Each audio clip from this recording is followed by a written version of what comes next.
অল্প কিছুক্ষণের মধ্যে দেখতে পাবেন একটি সুস্বাদু খাবার। প্রথমে তেল দিয়েছি, তারপরে দিয়েছি পেঁয়াজ, এরপরে দিলাম কাঁচামরিচ। কাঁচামরিচগুলো দিয়ে তেলের মধ্যে আস্তে আস্তে নাড়তেছি এবং আস্তে আস্তে এগুলো সিদ্ধ হচ্ছে। দেখেন তো এটা চিনতে পারেন কি এই জিনিসটা কি? এই যে পেঁয়াজের মধ্যে দিয়ে দিলাম, এইটা হচ্ছে কাঁচা মটর, মটরশুঁটি। মটরশুঁটি এতে এতই সুস্বাদু, সাথে আছে এই যে ফরাস বেশি দেখতে পাচ্ছেন যে একটু আমি নুন দিলাম, লবণ দিলাম। আস্তে আস্তে হচ্ছে, নাড়তেছি সবকে মিক্স করতেছি।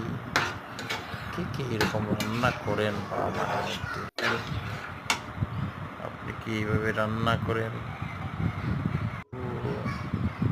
অবশ্যই কমেন্ট করবেন।